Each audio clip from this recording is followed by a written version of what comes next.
So welcome back to another one of my videos.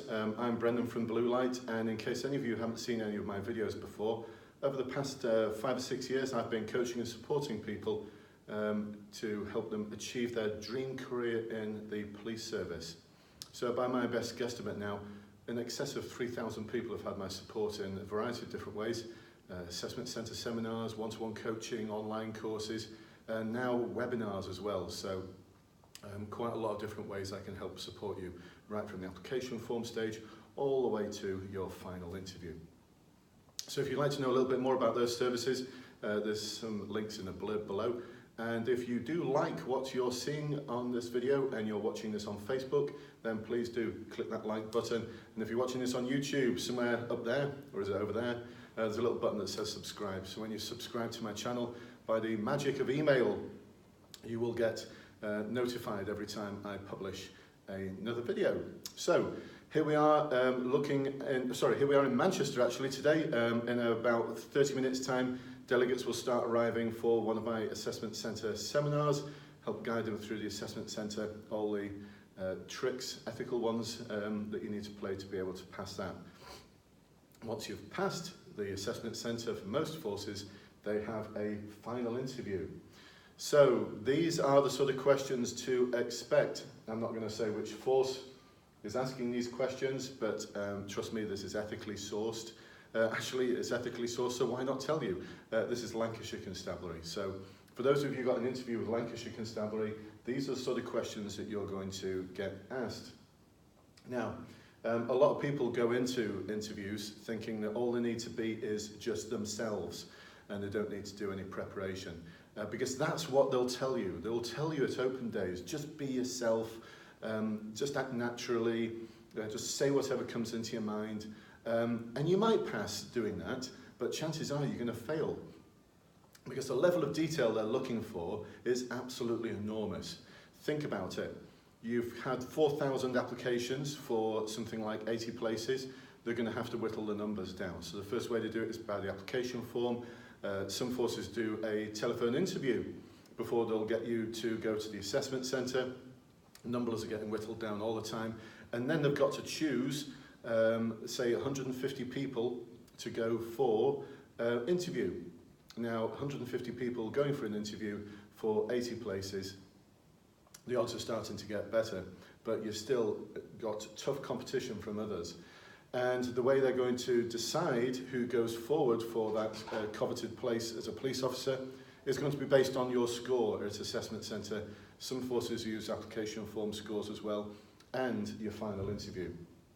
So there's an interesting swing here as well, because I've read in so many places and I've heard so many people talk about just learn your competencies, just have an example from each one of the competencies.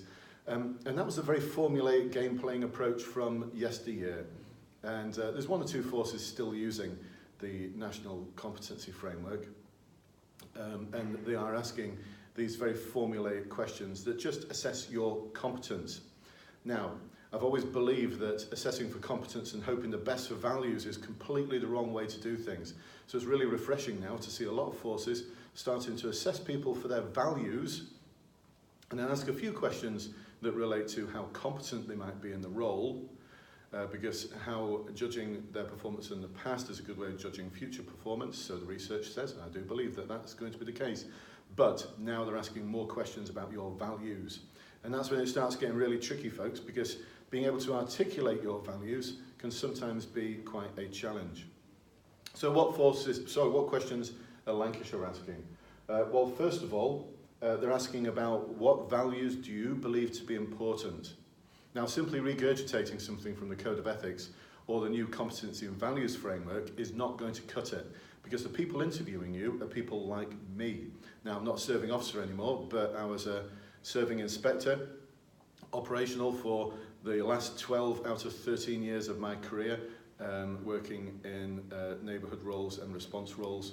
So I'm very averse to BS. I'm very averse to anyone who's going to use buzzwords on me. So if you start regurgitating the Code of Ethics or trying to regurgitate values from the Competency and Values Framework, I'm going to switch off from you straight away. And I'm going to ask you some really difficult questions. You're going to start annoying me. I won't tell you that you're annoying me, but trust me, you will. Because the last thing I want to hear, if I'm giving up my valuable time from an operational role, is someone giving me a load of BS in front of me. So, what values do you believe to be important? They don't necessarily have to come from the competency framework. Someone I was coaching just recently told me how compassion and care are really important to him. And their values. To him, they are values. So the next question, and this is why if you don't get it right to start with, you're going to set yourself a load of landmines, because the next question I'll ask is, how do you use these values in your personal life? So they want a couple of examples from you. Not just saying, I always display this in my personal life, I am always reliable, I am always truthful, is not enough. You need to give a couple of examples here about how you use it in your personal life, those values. And why is this important to the constabulary? So if your values aren't a good fit for the constabulary, then you're in trouble. So they're going to want to know about your values and how they are transferable into being a police officer in their particular force. Now, this is worth looking at the values that the police force that you're about to go into likes to espouse. It's worth looking at what the Chief Constable's got to say about values, well-being and that sort of thing. But don't try and play the game of adopting the same values that the Chief Constable has as yours, because I'll see through it. I'll see through it straight away. And once again, you'll switch me off and I won't want to recruit you. And the reason why I won't want to recruit you is even though you're telling me the right things, I'll see through it. I'll ask the sort of questions that will get behind your BS. And straight away I'll start thinking, I don't want this person on my team. Because the reason why they use operational inspectors, chief inspectors and the like, is because there can't be any complaints from inspectors and chief inspectors about the standard of recruits, because they're the ones who interviewed them. So what they're thinking, as well as how good was the answer to that question, was, can I see this individual on my team in 8 months' time? Because that's a reality. Once you've done your initial training, you could be on their team. And if they don't think you're a good fit, they'll find a way to fail you. And BSing them and using buzzwords is the easiest way to do that. So then they'll may ask for another example. Now, if you've given us some examples before, they may cut you off at that point and say, oh, we would like to explore that later on. Don't be put off if they do that. It just means that they're saving it for later. So can you give me an example of when you've utilised these values to help another person or to help others? Now we're moving on to your knowledge of the role of a police officer. So a question there, what's the role of a police officer? What's your understanding of the role of a police officer? Once again, regurgitating some blurb from their website isn't going to cut it. They want to know a little bit about your understanding, what sort of things you believe you're going to be doing in the future, and how, next question, these are going to be challenging. So they want to know about the sort of challenges that you're going to face, or you believe you're going to face as an officer in the future.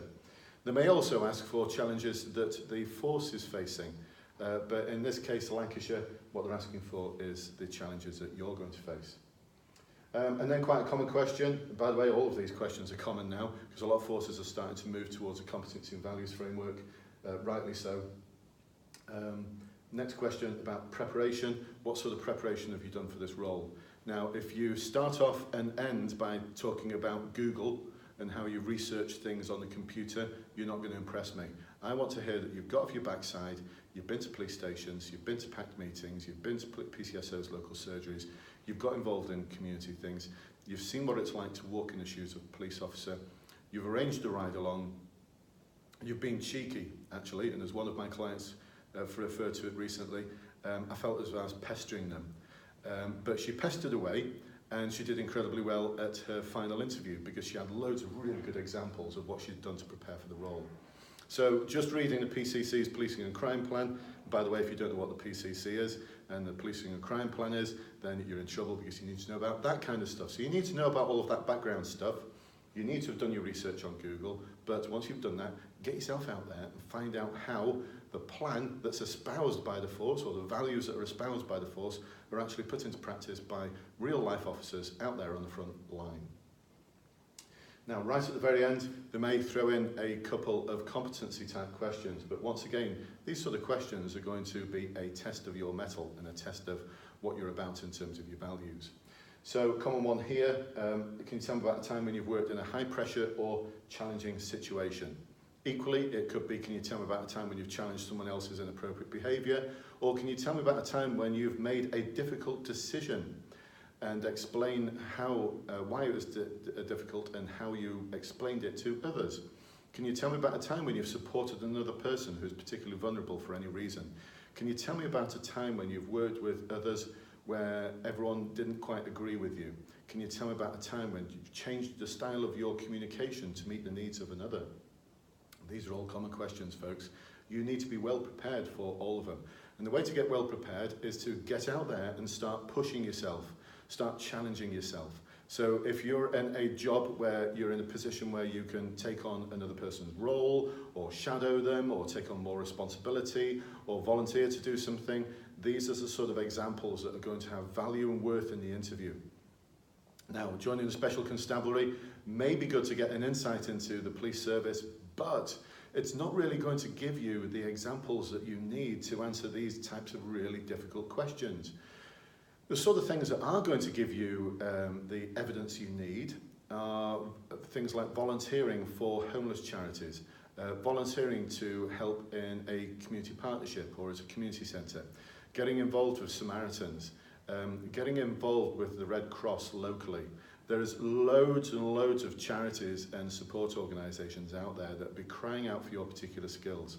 And I've spoken to a lot of people who run those charities. They're quite happy for you to volunteer your time for 6 months to a year, knowing that you're going to use your experience to join the police.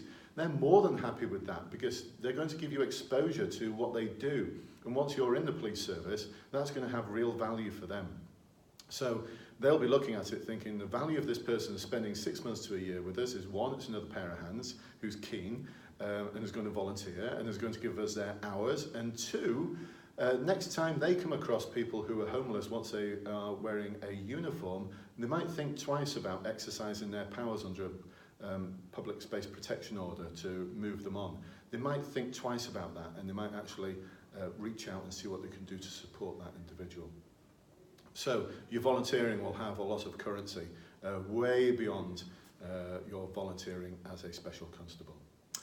So there you go, a little bit more about the final interview. I go into this in a lot more depth, how to answer these questions, lots and lots of practice, debrief from me, and lots of learning comes out of it. So if you'd like to secure some of that, then look at the links below. They'll tell you a little bit more about the webinars I run, and also about the final interview coaching I do either on a one-to-one basis or in one of my seminars. So I hope to see one of you in the future, or a lot of you actually in the future, at one of these. They do come highly recommended, but don't just take my word for it. If you'd like to listen to others who've had the experience of my support, then also below, if you're watching this on YouTube, there's a link to my Facebook page. Click like, and I will send you an invite to my Facebook support group. Over 3,500 people there, all supporting and guiding each other in a very ethical way to succeed as a police officer. If you're watching this on Facebook, just comments below, just ask and I'll send you an invite. So I hope you found this useful, and I shall see you very soon. Thanks very much. Bye-bye.